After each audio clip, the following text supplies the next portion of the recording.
नमस्कार दोस्तों, फिजिक्स विषय की इस कक्षा में एक बार फिर से आप सभी का स्वागत है। इससे पहले हम लोग चैप्टर 1 पढ़ रहे थे, फिजिक्स का पहला चैप्टर जिसका नाम था वैद्युत आवेश तथा क्षेत्र, है ना। ये जो चैप्टर है ये फिजिक्स की ब्रांच इलेक्ट्रोस्टैटिक्स, हिंदी में कहते हैं स्थिर वैद्युतिकी के अंतर्गत आता है। इससे पहले हम लोग ने जाना था कि स्थिर वैद्युतिकी क्या होता है। इसमें सबसे पहले हमने जैसे चैप्टर का नाम था वैद्युत आवेश, तो इससे प्रीवियस लेक्चर में हम लोगों ने वैद्युत आवेश को बहुत अच्छे से जाना हुआ है। अगर आपने उस वीडियो को अभी तक नहीं देखा है तो आप इस वीडियो के डिस्क्रिप्शन बॉक्स में जाएं, वहां पर आपको इसका लिंक मिल जाएगा। आप वहां से इस पहले वाले वीडियो को पहले देख लें, आप अपना बेसिक जो है ना वो पहले स्ट्रॉन्ग कर लें। उसमें आपको बताया गया कि आवेश होता क्या है, आवेश कितने प्रकार का होता है ना, और आवेश संरक्षण का नियम क्या है, और आवेश का क्वांटीकरण किसे कहते हैं। इतने सब टॉपिक को वहां पे कंप्लीट किया गया है। आवेश का सबसे छोटा मात्रक और आवेश का सबसे बड़ा मात्रक क्या होता है, ये सब बातें आपको वहां पर बेसिक सी इंफॉर्मेशन जो है आवेश के बारे में वो बताई गई है। इस लेक्चर में हम लोग स्टार्ट करेंगे कूलाम के नियम से। क्वेश्चन ये है कूलाम का नियम क्या है। तो देखिए, ये जो कूलाम का नियम है इससे पहले हम लोगों ने पढ़ा हुआ है न्यूटन का गुरुत्वाकर्षण का नियम। ये जो कूलाम का नियम है ये न्यूटन के गुरुत्वाकर्षण नियम पर ही सिमिलर है, ऐसे आप समझ लीजिए। जैसे न्यूटन का गुरुत्वाकर्षण का नियम है उसी के सिमिलर ये है। बस ये है, न्यूटन का गुरुत्वाकर्षण का जो नियम है वो ब्रह्मांड में स्थित किन्हीं दो पिंडों के बीच में लगता है, और वो जो गुरुत्वाकर्षण नियम होता है उसमें जो बल होता है वो केवल और केवल आकर्षण बल होता है। जबकि कूलाम के नियम में, ये जो कूलाम का नियम है ये दो स्थिर बिंदु आवेशों के बीच में कार्य करता है, और ये वाला जो बल होता है वो आकर्षण और प्रतिकर्षण दोनों होता है। क्योंकि ये बल आवेशों पर डिपेंड करता है, तो आवेशों की प्रकृति के हिसाब से इस पर लगने वाला बल आकर्षण और प्रतिकर्षण दोनों होता है। जबकि गुरुत्वाकर्षण बल जो होता है वो केवल और केवल आकर्षण बल होता है। अगर हम आपको थोड़ा सा रिकॉल कराएं कि न्यूटन का गुरुत्वाकर्षण का नियम क्या था, तो उसका कथन ये था कि ब्रह्मांड में स्थित कोई दो पिंड होंगे जो एक दूसरे से मान लिया कुछ दूरी, जैसे स्मॉल आर की दूरी पर स्थित है। ये दो पिंड हैं जिनका कुछ ना कुछ द्रव्यमान रहा होगा। मान लिया पहले पिंड का द्रव्यमान m1 है और दूसरे पिंड का द्रव्यमान कितना है, m2 है। एक दूसरे से स्मॉल आर की दूरी पर स्थित है, तो इनके बीच लगने वाला जो आकर्षण बल होता है F, वो डायरेक्टली प्रोपोर्शनल होता है दोनों पिंडों के द्रव्यमानों के गुणनफल के समानुपाती तथा बीच की दूरी के वर्ग के व्युत्क्रमानुपाती होता है। ये नियम था न्यूटन का गुरुत्वाकर्षण का नियम। जब आप हम लोग क्या करते थे, इन दोनों इक्वेशन को मिलाते थे तो इस तरीके से बन जाता था F directly proportional m1 m2 upon में r स्क्वायर। जब ये समानुपाती का निशान हटता है तो यहाँ पर एक कांस्टेंट आ जाता था capital G, m1 m2 upon में r स्क्वायर। यही न्यूटन का गुरुत्वाकर्षण का नियम था। जहां पर ये जो कैपिटल G है उसको हम लोग कहते थे सार्वत्रिक सार्वत्रिक गुरुत्वाकर्षण गुरुत्वाकर्षण नियतांक, सार्वत्रिक गुरुत्वाकर्षण नियतांक। इसी नियम पर आधारित ये कूलाम का नियम है। आप ये नियम को समझ गए होंगे, इससे पहले आपने पढ़ा भी होगा कहीं ना कहीं इसको। अब देखिए, हम लोग अब सीधे स्टार्ट करते हैं कूलाम का नियम। ये जो नियम था ये सिमिलर है इसके, बस ये है, ये ब्रह्मांड में स्थित किन्हीं दो पिंडों के द्रव्यमानों पर लगता है ना, और ये जो है दो स्थिर बिंदु आवेशों पर लगता है। तो कूलाम के नियम का मेरे भाई कथन क्या है, पहले वो समझते हैं कि कथन क्या है। तो कूलाम के नियम का कथन है, किन्हीं दो स्थिर बिंदु आवेशों के बीच कार्य करने वाला आकर्षण अथवा प्रतिकर्षण बल दोनों आवेशों की मात्राओं के गुणनफल के समानुपाती तथा बीच की दूरी के वर्ग के व्युत्क्रमानुपाती होता है। यह है मेरे भाई कूलाम का नियम। ठीक है, क्या बताया हमने, हमने बताया है दो स्थिर बिंदु आवेशों, दो स्थिर बिंदु आवेशों के बीच कार्य करने वाला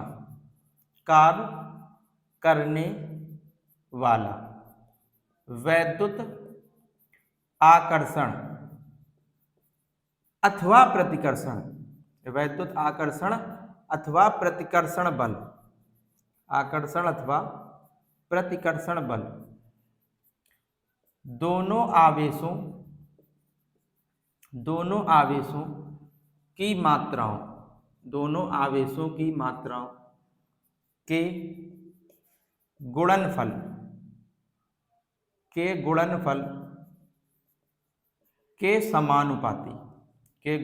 के समानुपाती तथा बीच की दूरी तथा बीच की दूरी के वर्ग के व्युत्क्रमानुपाती होता है, व्युत्क्रमानुपाती होता है। ये था इसका कथन। कूलाम के नियम का कथन क्या है, एक बार हम फिर से आपको बता दें। ये जो कूलाम का नियम है वो कहाँ पर लगेगा, जरूरी बात क्या है कि इसमें जो दो बिंदु आवेश हैं वो कैसे होने चाहिए, स्थिर होने चाहिए। ठीक है, तो कूलाम के नियम का कथन क्या है कि दो स्थिर बिंदु आवेशों के बीच कार्य करने वाला वैद्युत आकर्षण अथवा प्रतिकर्षण बल दोनों आवेशों की मात्राओं के गुणनफल के समानुपाती तथा बीच की दूरी के वर्ग के व्युत्क्रमानुपाती होता है। उम्मीद करते हैं आप बेटा इस बात को समझ गए होंगे। अब देखिए, जैसे हमने मान लिया, ये तो हो गया कथन, जैसे हमने मान लिया कि दो स्थिर बिंदु आवेश हैं, एक Q1 है और एक मान लिया Q2 है, दोनों एक दूसरे से स्मॉल r की दूरी पर रखें। हमने क्या माना कि माना दो बिंदु आवेश हैं Q1 व Q2 और एक दूसरे से कितनी दूरी पर रखें, स्मॉल r की दूरी पर रखें। तब कूलाम का नियम अगर हम इस पर अप्लाई करें, कूलाम के नियम से क्या हो जाएगा बताइए, कूलाम के नियम से क्या हो जाएगा, इन दोनों स्थिर बिंदु आवेशों के बीच कार्य करने वाला आकर्षण अथवा प्रतिकर्षण बल। तो हम बार बार एक बात कह रहे हैं, कैसा, आकर्षण अथवा प्रतिकर्षण। ये जो बल है वो दोनों प्रकार का है, आकर्षण भी हो सकता है, प्रतिकर्षण भी हो सकता है। वो डिपेंड करेगा मेरे भाई यहाँ पर दिए गए आवेशों के ऊपर कि आवेश जो हैं वो कैसे हैं, सजाती हैं कि विजाती। जैसे ये Q1 भी प्लस का है और Q2 भी प्लस का है, तो इनके बीच लगने वाला जो बल होगा वो कैसा होगा, प्रतिकर्षण का बल, क्योंकि दोनों आवेश कैसे हैं, पॉजिटिव पॉजिटिव हैं, अर्थात सजाती हैं, सजाती होंगे तो फिर उन पर बल कैसा लगेगा, प्रतिकर्षण। जैसे एक पॉजिटिव होता है एक निगेटिव होता है तो उस पर बल कैसा लगता है, इनके बीच में आकर्षण बल। इसीलिए यहाँ पर दोनों बातें लिखी गई। ये लगने वाला कैसा, वैद्युत आकर्षण अथवा प्रतिकर्षण बल दोनों आवेशों की मात्राओं के गुणनफल के समानुपाती। F जो है वो डायरेक्टली प्रोपोर्शनल है, दोनों आवेश कौन से हैं, Q1 Q2, इन दोनों के गुणनफल के समानुपाती। इसको इक्वेशन फर्स्ट डाल दिया और कह रहे हैं तथा बीच की दूरी के वर्ग के व्युत्क्रमानुपाती होता है। तो बल जो है F है वो डायरेक्टली प्रोपोर्शनल, डायरेक्टली नहीं इनवर्सली प्रोपोर्शनल होता है, किसके, बीच की दूरी के वर्ग के, तो 1/r²। इसको बोल दिया इक्वेशन नंबर सेकेंड। ठीक है, ये पहली इक्वेशन है और ये दूसरी इक्वेशन। अगर हम इन दोनों नियमों को मिला दें, अगर हम इन दोनों नियमों को मिला दें तो ये कुछ इस तरीके से हो जाएगा, F directly proportional Q1 Q2 upon में r²। ठीक है, जब हम यहाँ से समानुपाती का निशान हटाते हैं तो यहाँ पर एक कांस्टेंट आ जाता है, जैसे इसको बोल दिया K Q1 Q2 अपॉन में r²। यही जो है ना, यही कूलाम का नियम है। ये जो रिजल्ट आया है वही क्या है, कूलाम का नियम है। इसमें कुछ जरूरी बातें, जैसे यहाँ पर ये जो कांस्टेंट आया है K जो है ना वो एक नियतांक है और इस K का जो मान होता है वो बराबर होता है 1/4πε0। ये जो लिखा है इस तरीके से ये जो बना है इसको हम लोग कहते हैं ε0। क्या पढ़ते हैं इसको, ε0। तो यहाँ पर जो K का मान है वो किसके बराबर है, K एक नियतांक है और इसमें जो K है वो बराबर किसके होता है, 1/4πε0। अगर आप इस नियम को थोड़ा और बढ़ाना चाहें तो ये जो F है वो बराबर हो जाएगा, K के प्लेस पर क्या लिखेंगे, 1/4πε0 Q1 Q2 अपॉन में r²। तो ये आपका कूलाम का नियम हो जाएगा। ठीक है, F बराबर क्या हो जाएगा, 1/4πε0 Q1 Q2 अपॉन में r²। ये आपका क्या है, कूलाम का नियम। जहां पर आपको बताया गया था, ये जैसे K लिया गया तो K एक नियतांक है, K का जो मान होता वो बराबर होता 1/4πε0। ठीक है, यहाँ पर ये जो ε0 है, जो इसमें ε0 आया, ये जो ε0 है ये निर्वात की वैद्युतशीलता होती है मेरे भाई। क्या होती है, निर्वात की वैद्युतशीलता। इसमें जो यूज हुआ है ε0 वो क्या है, वो है निर्वात की वैद्युतशीलता। इस बात को आप याद रखेंगे। तो कूलाम का नियम उम्मीद करते हैं आप बेटा समझ गए होंगे कि ये जो नियम है वो क्या है, दो स्थिर बिंदु आवेशों के बीच लगने वाला आकर्षण अथवा प्रतिकर्षण बल दोनों आवेशों की मात्राओं के गुणनफल के समानुपाती और बीच की दूरी के वर्ग के व्युत्क्रमानुपाती होता है। दोनों नियमों को मिलाया, जब हमने समानुपाती निशान हटाया, एक कांस्टेंट आया, इस कांस्टेंट K का मान किसके बराबर होता है, 1/4πε0 के बराबर। Q1 Q2 अपॉन में R स्क्वायर। यही आपका कूलाम का नियम है। यहाँ पे जो K है वो नियतांक है, इस K का मान 1/4πε0 के बराबर होता है, और यहाँ पर जो ये ε0 है उसे हम लोग कहते हैं निर्वात की वैद्युतशीलता। ठीक है, ये जो ε0 आया उसे हम लोग क्या कहेंगे, निर्वात की वैद्युतशीलता। जब हम लोग इन चैप्टर में आगे बढ़ेंगे तो हम लोग इसको जानेंगे कि बेटा निर्वात की वैद्युतशीलता होती क्या है। तो यहाँ पर सबसे पहले अब हम लोग जानेंगे ε0 का जो मात्रक है वो क्या होता है। तो अगली अपनी हेडिंग है ε0 का मात्रक। अगर आप चाहें तो इसका बेटा आप स्क्रीनशॉट ले सकते हैं। ठीक है, अब हम लोग इसके बाद क्या जानेंगे, ε0 का मात्रक। ये जो ε0 आया जिसे हम निर्वात की वैद्युतशीलता कह रहे हैं, उसका मात्रक क्या होगा। देखिए, अभी हम लोग ने पढ़ा है कि जो कूलाम का नियम होता है वो बराबर किसके होता है, F बराबर 1/4πε0 Q1 Q2 अपॉन में R स्क्वायर। हम क्या जानने चले हैं आज, एप्सिलॉन का मात्रक। अगर हम एप्सिलॉन का मात्रक जानना चाहें तो एप्सिलॉन को इधर ले आओ तो F बटे में आ जाएगा। तो ε0 जो है वो बराबर किसके हो जाएगा, 1/4π, है ना, ये F इधर आ जाएगा तो F Q1 Q2 अपॉन में R स्क्वायर। चलिए देखिए मात्रक समझते इसका। देखिए 4π जो है ये तो कांस्टेंट वैल्यू, इसका तो कोई मात्रक होगा नहीं। तो मात्रक किसका होगा, जैसे Q1 और Q2 ये क्या है, आवेश है। आवेश का मात्रक कूलाम होता है और 2 बार ये लिखा है, तो कूलाम इंटू कूलाम करेंगे तो क्या आ जाएगा, कूलाम स्क्वायर। क्या बन जाएगा, कूलाम स्क्वायर अपॉन में, इसका होगा नहीं, F क्या है, बल, और बल का मात्रक क्या होता है, न्यूटन, और इनटू में R क्या है, बीच की दूरी थी, दूरी को हम लोग मीटर में मापते हैं तो मीटर करेंगे, लेकिन इसका स्क्वायर होगा क्या हो जाएगा, मीटर स्क्वायर। क्या हो जाएगा, मीटर स्क्वायर। तो बताइए ε0 का मात्रक क्या आ गया, इसका मात्रक आ गया कूलाम स्क्वायर प्रति न्यूटन मीटर स्क्वायर। ε0 का जो मात्रक है वो क्या आ गया, इसका मात्रक आ गया कूलाम स्क्वायर प्रति न्यूटन मीटर स्क्वायर। समझ गए होंगे आप इसका मात्रक। अगर आपने इसका मात्रक जान लिया है तो इसके बाद हम लोग इसका मान जानेंगे कि ε0 का मान कितना होता है। तो नेक्स्ट बेटा अपनी हेडिंग है ε0 का मान। ε0 का मान, एक बात आप याद रखेंगे, हम जानते हैं 1/4π ε0 का बेटा जो मान होता है वो 9 × 10⁻9 होता है। इस बात को आप याद रखेंगे, 1/4π ε0 का जो मान होता है वो कितना होता है, 9 × 10⁻9। हम लोग जो मान निकालने चले हैं वो किसका निकालने चले हैं, ε0 का। तो इसको हम इधर भेज दे रहे हैं, ये जो वैल्यू है ना वो बटे में आ जाएगी। तो क्या हम ऐसा कह सकते हैं कि ε0 जो है वो बराबर होगा 1/4π इंटू 9 × 10⁻9। समझ पा रहे इस बात को, ε0 बराबर 1/4 इंटू पाई की वैल्यू कितनी है, कितनी होती है 3.14 इंटू में 9 × 10⁻9। बेटा आप जब आप इस पूरी वैल्यू को सॉल्व करेंगे तो ये कुछ इस तरीके से आएगा 8.85 इंटू 10⁻12। इस जब पूरी वैल्यू को आप सॉल्व करेंगे तो इसका जो मान आएगा वो आएगा 8.85 × 10⁻12। ठीक है, मात्रक आपको पता ही है, किसका मात्रक क्या होगा, कूलाम स्क्वायर प्रति न्यूटन मीटर स्क्वायर। ये इसका क्या हो गया, ये इसका आंकिक मान हो गया किसका, ε0 का। ε0 जो निर्वात की वैद्युतशीलता थी, हमने उसका पहले मात्रक जाना कि मात्रक क्या होता, इसके बाद हमने ε0 का मान जाना कि ε0 का मान क्या होता, 8.85 × 10⁻12। ये दोनों चीजें जानने के बाद एक और चीज है जो है विमा।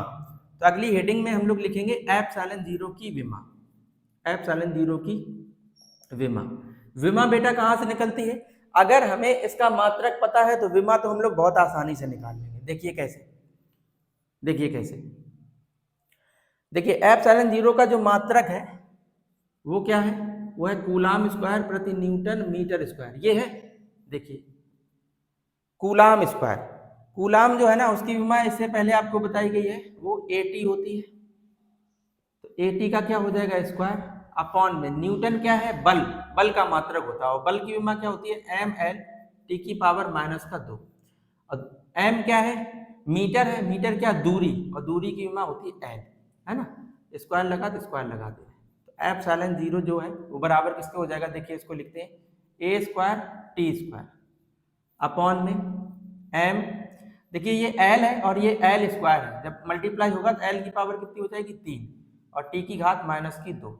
ठीक है, अब इनको सबको ऊपर ले चलते हैं तो देखिए क्या हो जाएगा, m की पावर 1 है, इसको जब हम ऊपर लेके जाएंगे तो क्या बन जाएगा m की पावर -1। एल को ऊपर लेके जाएंगे तो एल की पावर -3। ये माइनस की 2 घातें हैं, जब ऊपर जाएंगे तो कितनी हो जाएंगी 4।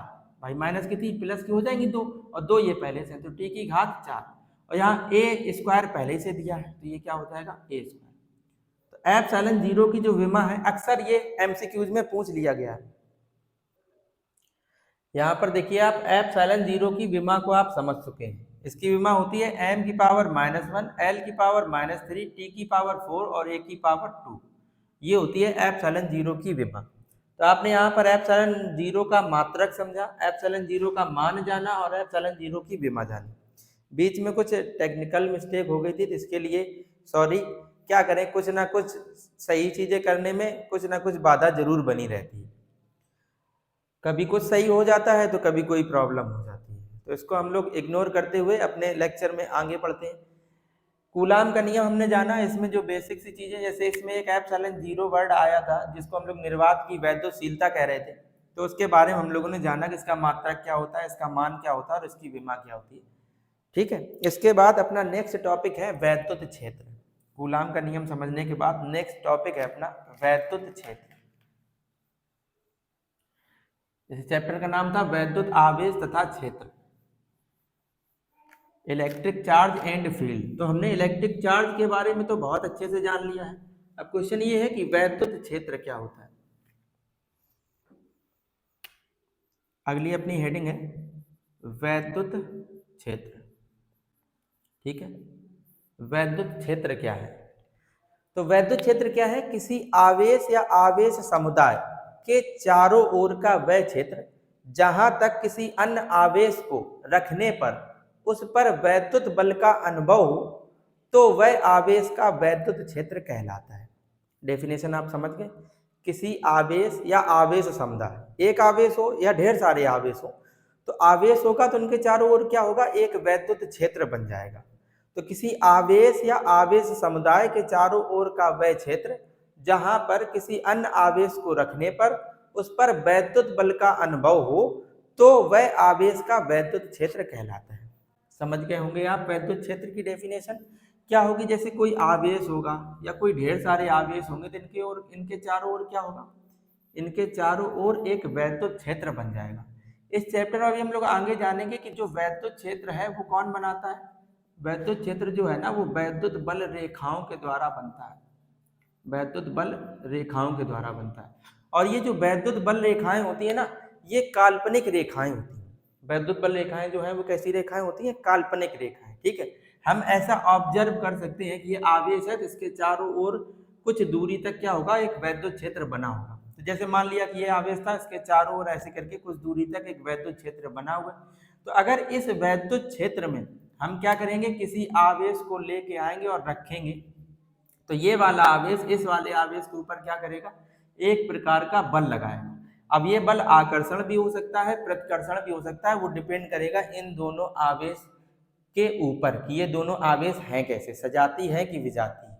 समझ पा रहे होंगे आप बात। तो वैद्युत क्षेत्र क्या है, किसी आवेश या आवेश समुदाय के चारों ओर का वह क्षेत्र जहां तक किसी अन्य आवेश को रखने पर उस पर वैद्युत बल का अनुभव हो सके तो उसे हम लोग क्या कहते हैं, वैद्युत क्षेत्र कहते हैं। अब जैसे ये आवेश जो है, जैसे हमने मान लिया इस आवेश के कारण इसके चारों ओर जो वैद्युत क्षेत्र जनरेट हुआ वो ये, अगर इस आवेश को हम इस वैद्युत क्षेत्र से बाहर जैसे यहाँ पर रख दे रहे हैं तो क्या ये वाला आवेश इस वाले आवेश के ऊपर कोई बल अप्लाई कर पाएगा, तो आंसर होगा नहीं। क्यों, क्योंकि ये जो आवेश है इसका वैद्युत क्षेत्र यहाँ तक है, मतलब इसकी सीमा यहाँ तक है। यहाँ तक अगर कोई अन्य आवेश को रखा जाएगा तो ये इसके ऊपर आकर्षण या प्रतिकर्षण का बल लगाएगा, जैसा हम लोगों ने कूलाम के नियम में पढ़ा भी था। लेकिन अगर ये वैद्युत क्षेत्र से बाहर किसी आवेश को रखेंगे तो इस पर किसी प्रकार का कोई बल नहीं लगेगा।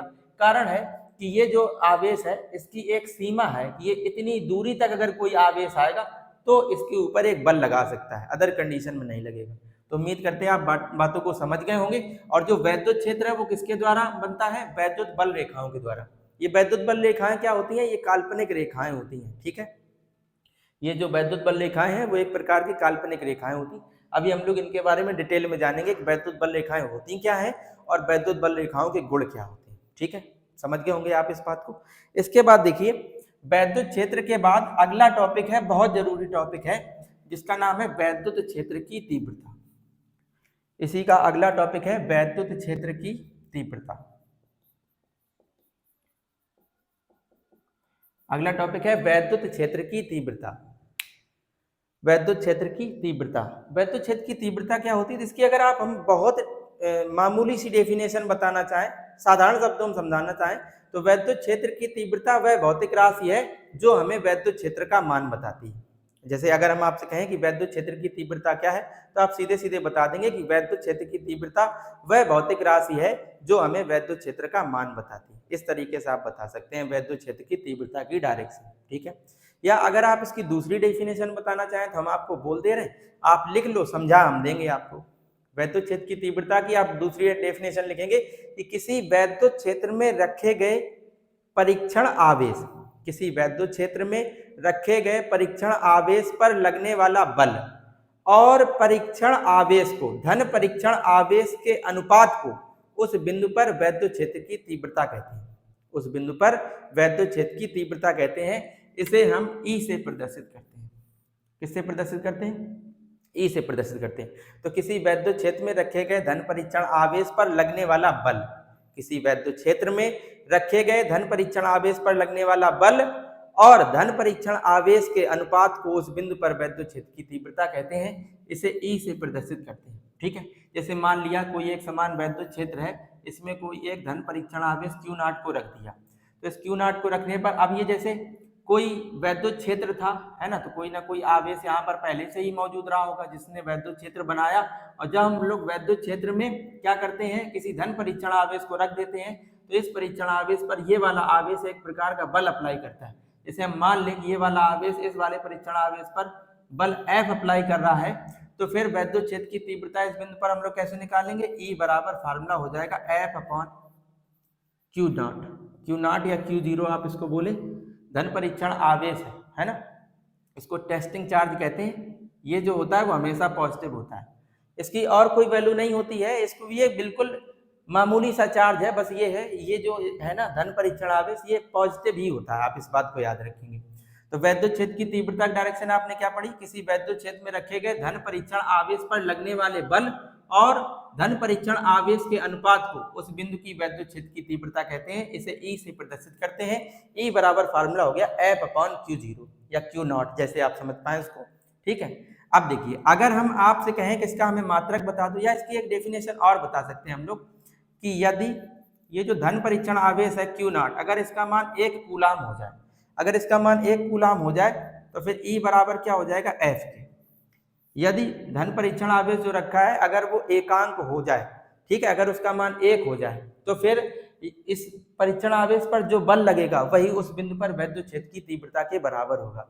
तो किसी वैद्युत क्षेत्र में रखे गए एकांक धन परीक्षण आवेश, अगर इसका मान एकांक हो जाए, एकांक धन परीक्षण आवेश पर लगने वाले बल को उस बिंदु पर वैद्युत क्षेत्र की तीव्रता कहते हैं। अगर इसका मान 1 कूलाम हो जाए, तो उस बिंदु पर जितना बल लगेगा वही उस पर किसके बराबर होगा, वैद्युत क्षेत्र की तीव्रता के बराबर। समझ गए आप, हमने बोल दिया है, आप चाहे तो इसको लिख लेना। ठीक है, ये हो गई वैद्युत क्षेत्र की तीव्रता।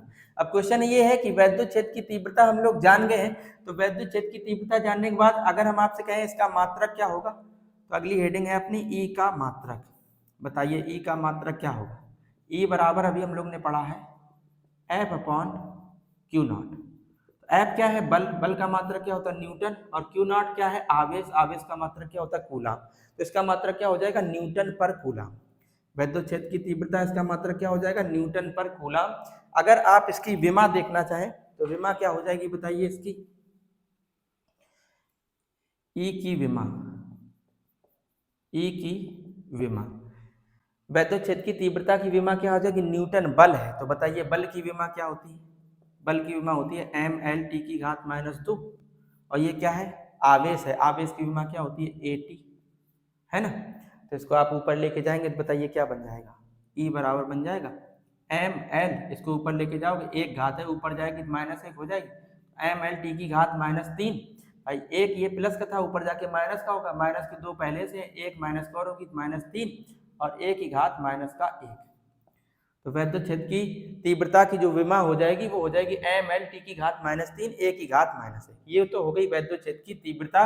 जान लिया क्या होती है, फार्मूले से समझ लिया, इसके बाद इसका मात्रक जान लिया और इसके बाद इसकी विमा को जान लिया। एक बात आप नोट पॉइंट में और लिख लेंगे कि जो वैद्युत क्षेत्र की तीव्रता है वो एक सदिश राशि होती है। कैसी राशि होती है? सदिश राशि होती है। सदिश राशियां क्या होती हैं? ऐसी भौतिक राशियां जिनमें परिमाण के साथ साथ दिशा भी होती है, उनको हम लोग कैसी राशियां कहते हैं? सदिश राशियां। तो जो वैद्युत क्षेत्र की तीव्रता है वो एक सदिश राशि है। अब क्वेश्चन ये है कि अगर ये सदिश राशि है तो फिर इसमें एक डायरेक्शन होगी। तो याद रखना इसकी जो डायरेक्शन होती है वैद्युत क्षेत्र की तीव्रता की डायरेक्शन वो प्लस आवेश से, मतलब धन आवेश से दूर की ओर तथा ऋण आवेश की ओर होती है। ऋण आवेश की ओर होती है। वैद्युत क्षेत्र की तीव्रता की जो डायरेक्शन है वो धन आवेश से दूर की ओर होती है और ऋण आवेश की ओर होती है। उम्मीद करते बेटा आप इन बातों को समझ पाए होंगे कि वैद्युत क्षेत्र की तीव्रता किसे कहते हैं, वैद्युत क्षेत्र की तीव्रता का मात्रक क्या होता है, इसकी विमा क्या होती है। ये सदिश राशि है तो फिर इसकी डायरेक्शन कहाँ से कहाँ की ओर होगी? तो इसकी डायरेक्शन प्लस आवेश से दूर की ओर और माइनस आवेश की ओर होती है। ठीक है, चलते बेटा नेक्स्ट टॉपिक पे अपने। नेक्स्ट अपना टॉपिक है, इसको समझने के बाद नेक्स्ट बेटा अपना टॉपिक है किसी बिंदु आवेश के कारण वैद्युत क्षेत्र की तीव्रता। अगला एक ये छोटा सा डेरिवेशन है। क्या है अगला टॉपिक? किसी बिंदु आवेश के कारण वैद्युत क्षेत्र की तीव्रता। वैद्युत क्षेत्र की तीव्रता, किसी बिंदु आवेश के कारण वैद्युत क्षेत्र की तीव्रता। अब हम लोग इसको समझेंगे कि किसी बिंदु आवेश के कारण वैद्युत क्षेत्र की तीव्रता क्या होती है। ठीक है, जैसे देखिए, जैसे हमने मान लिया कि माना कोई एक ये प्लस क्यू आवेश है। इस आवेश से हमने मान लिया कि स्मॉल r की दूरी पर कोई एक बिंदु P है जहां हमें वैद्युत क्षेत्र की तीव्रता ज्ञात करनी है।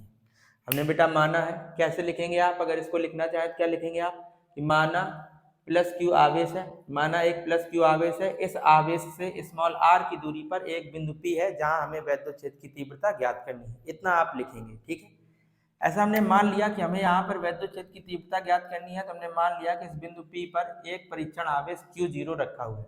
हमने मान लिया कि इस बिंदु P पर एक परीक्षण आवेश Q0 रखा हुआ है। ठीक है, तो बिंदु P पर जो ये परीक्षण आवेश Q0 रखा है, भाई वैद्युत क्षेत्र की तीव्रता अगर हमें ज्ञात करनी है तो बेटा सबसे पहले हमें ये पता करना पड़ेगा कि इस परीक्षण आवेश Q0 पर ये प्लस Q आवेश कितना बल लगा रहा।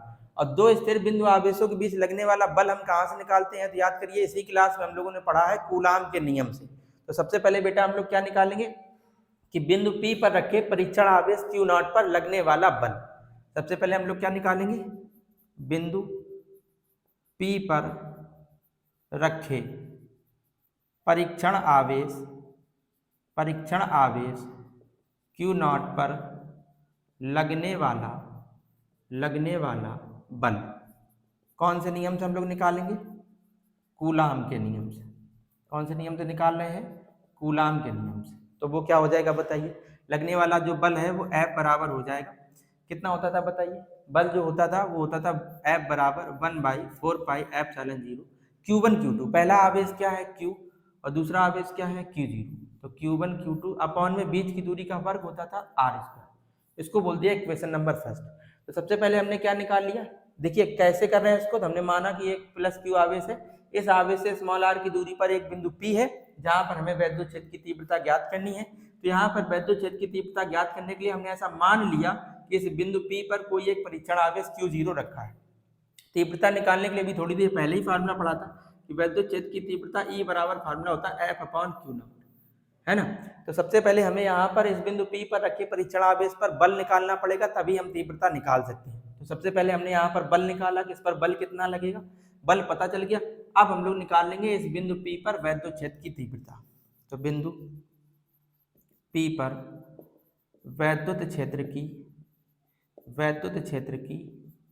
तीव्रता, बिंदु P पर वैद्युत क्षेत्र की तीव्रता। तो फार्मूला क्या होगा, E बराबर F अपॉन P पर कौन सा आवेश रखा है, परीक्षण आवेश Q नॉट।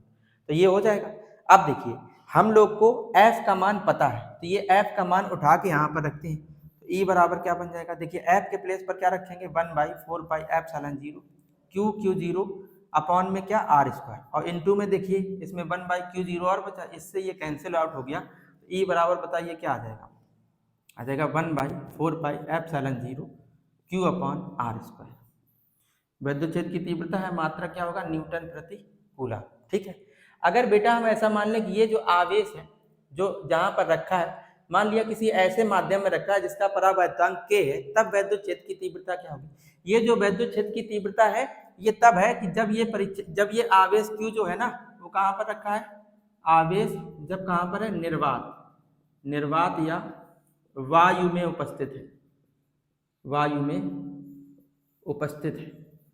ठीक है। मान लें कि अगर ये आवेश जो है वो निर्वात या वायु में ना उपस्थित हो गए, किसी एक ऐसे माध्यम में उपस्थित है जिसका परावैद्युतांक K, यदि आवेश किसी माध्यम में स्थित हो, किसी माध्यम में स्थित हो जिसका परावैद्युतांक यहाँ पे दिख रहा है, आपको दिख रहा है, जिसका परावैद्युतांक K हो, तब वैद्युत क्षेत्र की तीव्रता क्या होगी। कोई दिक्कत नहीं है, जिस माध्यम में रखा होता है जिसका जो परावैद्युतांक होता है बस उसी से यहाँ पर हम लोग मल्टीप्लाई कर देते हैं। तो वैद्युत क्षेत्र की तीव्रता क्या आ जाएगी, E बराबर 1/4πε0 K Q अपॉन में R स्क्वायर। ये हो जाएगी वैद्युत क्षेत्र की तीव्रता। ये जो वैद्युत क्षेत्र की तीव्रता है ये किसी माध्यम में वैद्युत क्षेत्र की तीव्रता है, और ये जो वैद्युत क्षेत्र की तीव्रता है वो निर्वात में है। ठीक है, ये जो है ना वो कहाँ पर है, ये निर्वात में है, और ये जब आवेश को हमने किसी माध्यम में रख दिया तो ये वहां पर माध्यम में वैद्युत क्षेत्र की तीव्रता है। इसका भी मात्रक वही होगा, न्यूटन प्रति कूलम। उम्मीद करते हैं आप भाई इस बात को समझ गए होंगे कि किसी बिंदु आवेश पर वैद्युत क्षेत्र की तीव्रता, किसी बिंदु आवेश के कारण वैद्युत क्षेत्र की तीव्रता क्या होती, जो भी आवेश लिया गया है तो तीव्रता का फार्मूला होता है E बराबर 1/4πε0 या ε0 Q अपॉन में R स्क्वायर। ठीक है, उम्मीद करते हैं बेटा आप इस बात को समझ गए होंगे। इसके बाद चलते हैं अपने नेक्स्ट टॉपिक पे। देखिए अगला टॉपिक है बेटा अपना, किसी बिंदु पर अगर हमें परिणामी तीव्रता निकालनी हो तो कैसे निकालेंगे। अगला टॉपिक अपना क्या है, किसी बिंदु पर परिणामी तीव्रता, परिणामी तीव्रता कैसे ज्ञात करेंगे, परिणामी तीव्रता व दिशा इस तरीके से। जैसे देखिए पहला ये है कि जैसे मान लीजिए कोई एक बिंदु है, ये है ना, यहाँ पर दो तीव्रताएं जो है ना वो सेम डायरेक्शन में, जैसे ये कोई बिंदु है, मान लिया ये बिंदु P है, इस बिंदु पर दो तीव्रताएं, एक E1 इसकी डायरेक्शन इधर की ओर है ना, और एक मान लिया एक दूसरी तीव्रता E2 इसकी भी डायरेक्शन इधर की ओर। किसी एक बिंदु पर दो तीव्रताएं हैं जो सेम डायरेक्शन में है, तो अगर हमें उनकी परिणामी तीव्रता निकालनी हो, ये चीजें बेटा न्यूमेरिकल में जरूरत पड़ेंगी। न्यूमेरिकल में हम लोग इन चीजों की हेल्प से परिणामी तीव्रता निकाल लेंगे। तो हमने आपको क्या बताया, जैसे कोई एक बिंदु है उस पर दो तीव्रताएं सेम डायरेक्शन में है, तो फिर उस कंडीशन में परिणामी तीव्रता आप कैसे निकालेंगे। तो अगर कोई दो तीव्रताएं किसी बिंदु पर सेम डायरेक्शन में होती हैं तो उसकी जो परिणामी तीव्रता होती है, परिणामी तीव्रता, वो इन दोनों का योग करके निकालते हैं। जो परिणामी तीव्रता E होगी वो बराबर किसके होगी, E1 प्लस E2 के। ठीक है, समझ गए आप। किसी एक बिंदु पर अगर दो तीव्रताओं की डायरेक्शन सेम है तो उस कंडीशन में उनकी परिणामी तीव्रता निकालने के लिए दोनों तीव्रताओं को हम लोग क्या कर देते हैं, ऐड कर देते हैं। सेकेंड ये है कि जैसे मान लीजिए कोई एक बिंदु है P, इस बिंदु पर दो तीव्रताएं हैं इस तरीके से, मान लीजिए E1 की डायरेक्शन इधर की ओर है और एक दूसरी तीव्रता E2 है, उसकी डायरेक्शन इधर की ओर है। तो अगर हम आपसे कहें कि इस बिंदु P पर आप बताओ परिणामी तीव्रता कितनी होगी, तो इस बिंदु P पर परिणामी तीव्रता जो होगी वो आप कैसे निकालेंगे, परिणामी तीव्रता E जो है ना वो इन दोनों के डिफरेंस से निकालेंगे, अंतर करके। अब अंतर क्या, अंतर कैसे किया जाता है, बड़ी वैल्यू से छोटी वैल्यू को घटा दिया जाता है। तो अगर E1 बड़ा होगा तो E1 से E2 घटा देंगे, और अगर E2 बड़ा होगा तो E2 से E1 को घटा देंगे। तो अगर किसी एक बिंदु पर दो तीव्रताओं की डायरेक्शन विपरीत है तो उस कंडीशन में परिणामी तीव्रता निकालने के लिए हम लोग क्या करते हैं, दोनों तीव्रताओं को माइनस कर देते हैं, बड़े से छोटे वाले को घटाकर परिणामी तीव्रता हम लोग निकाल लेते हैं। ठीक है, अच्छा इसका जो तीसरा पॉइंट है वो बहुत जरूरी है, उसको आप बहुत ध्यान समझना, क्योंकि अभी हम लोग जब इसके आगे अगला टॉपिक वैद्युत द्विध्रुव पढ़ेंगे तो वैद्युत द्विध्रुव के कारण हम लोग अच्छी स्थिति में वैद्युत क्षेत्र की तीव्रता और निरक्षीय स्थिति में वैद्युत क्षेत्र की तीव्रता निकालेंगे, तो वो बहुत जरूरी है। वो एग्जाम में आपके डेरिवेशन जरूर पूछे भी जाते हैं, ठीक है, तो उनको आप बहुत ध्यान से देखेंगे, वो आगे का टॉपिक है। तो दो तीव्रताएं हम लोग किसी बिंदु पर अगर हो तो उनको परिणामी तीव्रता कैसे निकालें। सेम अगर डायरेक्शन है तो परिणामी तीव्रता जुड़ के निकलेगी, विपरीत डायरेक्शन है तो परिणामी तीव्रता घट के निकलेगी। तीसरा बेटा पॉइंट है कि जैसे मान लीजिए कोई एक बिंदु है, इस पर दो तीव्रताएं, जैसे E1 की डायरेक्शन ये और E2 की डायरेक्शन जैसे मान लीजिए ये, और E1 और E2 के बीच में जैसे मान लीजिए कुछ कोण है थीटा। जैसे किसी एक बिंदु पर दो तीव्रताएं इस तरीके से E1 और E2 और ये एक दूसरे के बीच में E1 और E2 दोनों तीव्रताओं के बीच में कोई अगर एंगल थीटा है तो उस कंडीशन में उसकी परिणामी तीव्रता जो है ना वो कैसे निकाल लेते हैं। परिणामी तीव्रता पहली बात तो इन दोनों के कहां पर बीच में होगी इस तरीके से, और वो परिणामी तीव्रता निकलती कैसे है, तो परिणामी तीव्रता वो E बराबर होता है, फार्मूला आप इसको याद करेंगे, परिणामी तीव्रता E बराबर फार्मूला होगा E1 square plus E2 square plus 2E1 E2 cos theta plus 2E1 E2 cos theta. इस फार्मूले का आप बहुत अच्छे से तैयार कर लेंगे। हमने क्या कहा कि किसी एक बिंदु पर दो तीव्रताएं E1 और E2 किसी एंगल पर अगर है तो उनकी जो परिणामी तीव्रता है वो E1 और E2 दोनों के कहां पर होगी, बीच में होगी। और ये परिणामी तीव्रता कैसे निकालेंगे, तो root of E1 square plus E2 square plus 2E1 E2 cos theta, जहां पर थीटा क्या है, E1 और E2 के बीच का क्या है, एंगल। उम्मीद करते हैं आप बेटा इन बातों को समझ गए होंगे। हमने इस लेक्चर में कूलाम के नियम को जाना, इसके बाद वैद्युत क्षेत्र को जाना, इसके बाद वैद्युत क्षेत्र की तीव्रता को जाना, इसके बाद किसी बिंदु आवेश के कारण वैद्युत क्षेत्र की तीव्रता को जाना है, और इसके बाद किसी बिंदु पर परिणामी तीव्रता व उसकी डायरेक्शन कैसे निकालेंगे उसको जाना है, ठीक है। अब जैसे इसमें परिणामी तीव्रता तो हमने निकाल ली, इनकी डायरेक्शन कैसे निकालेंगे। जैसे इस वाली कंडीशन में तीव्रता की डायरेक्शन दोनों सेम में है तो इसमें प्लस आवेश से दूर की ओर होगी तीव्रता की डायरेक्शन। इन दोनों में परिणामी तीव्रता की डायरेक्शन हम लोग कैसे निकालेंगे, परिणामी तीव्रता की डायरेक्शन हम लोग ये देखेंगे कौन बड़ा है। अगर E1 बड़ा है तो परिणामी तीव्रता की डायरेक्शन E1 की ओर होगी, मतलब ये प्लस आवेश से दूर की ओर होगी। अगर E2 बड़ा है तो परिणामी तीव्रता की डायरेक्शन इधर E2 की ओर होगी। यहाँ पर परिणामी तीव्रता हम लोग एक फार्मूला लगा लेंगे tan थीटा बराबर इस तरीके से ऐसे करके लंब बटे आधार ऐसे करके एंगल निकाल लेंगे कितने एंगल पर है, तो क्षैतिज से हमें पता चल जाएगा कितने एंगल पर परिणामी तीव्रता होगी। इस तरीके से हम लोग परिणामी तीव्रता को निकाल लेंगे। बेटा इस वीडियो में हम लोग इतना ही रखते हैं, ठीक है। बहुत हमने अच्छे से कोशिश की है कि आपको इन सब चीज़ों को बहुत अच्छे से समझा दिया जाए। अगर बेटा आपको हमारे द्वारा पढ़ाई गई चीज़ें थोड़ी बहुत भी समझ में आ रही हैं तो आप वीडियो को एक बार लाइक जरूर कर दें, ठीक है। लाइक भी कर सकते हैं, और अगर आपको पढ़ाया गया अगर आपको समझ में नहीं आया, ठीक है, तो आपके पास ये पूरा अधिकार है कि आप वीडियो को डिसलाइक कर दें, ठीक है। डिसलाइक करने से हमें ये तो पता चलेगा भाई हमें तो ऐसा लग रहा है कि हमारे द्वारा पढ़ाई गई चीज़ें सब बेस्ट है, हम अपना तो 100% दे रहे हैं। फिर भी अगर आपको वीडियो अच्छा नहीं लग रहा है या आपका अगर कोई डाउट बन रहा है बेटा आप हमसे कमेंट सेक्शन में पूछ सकते हैं, या आपके स्क्रीन पर एक नंबर चल रहा होगा उस नंबर पे आप हमसे अपना डाउट पूछ सकते हैं। या अगर आपको हैंड रिटन नोट्स चाहिए, आपको किसी प्रकार कोई समस्या है तो आप उस नंबर पे हमें व्हाट्सअप कर सकते हैं। जैसे ही हमें समय मिलेगा आपका जो डाउट होगा उसको जरूर से जरूर सॉल्व किया जाएगा, ठीक है। फिलहाल अगर आप चैनल पर नए हैं बेटा तो चैनल को क्या कर लें, सब्सक्राइब कर लें, और अपने दोस्तों तक इस चैनल को और शेयर कर दें, जिससे क्या हो कि उनको भी फिजिक्स का एक बेहतरीन सा कंटेंट मिल सके, वो भी बिल्कुल फ्री, ठीक है। तो फिलहाल इस वीडियो में इतना ही रखते हैं। इसके नेक्स्ट वीडियो में हम लोग मिलेंगे। नेक्स्ट वीडियो में हम लोग वैद्युत द्विध्रुव पढ़ेंगे, बहुत इंपॉर्टेंट टॉपिक है, तो उस वीडियो में आना बिल्कुल ना भूलें, और वीडियो आप बेटा शुरू से लास्ट तक जरूर देखा करें, ठीक है। तो फिलहाल इस वीडियो में इतना ही रखते हैं, तब तक आप अपनी पढ़ाई को बहुत अच्छे से कंटिन्यू रखें, और आप अपना सबसे पहली बात कि आप अपना बहुत अच्छे से ध्यान रखें, ठीक है, क्योंकि अगर आपका शरीर स्वस्थ होगा तो आपको पढ़ाई करने में बहुत अच्छा मन लगेगा, ठीक है। फिलहाल इसी के साथ हम अपने वीडियो को समाप्त करते हैं। जय हिंद।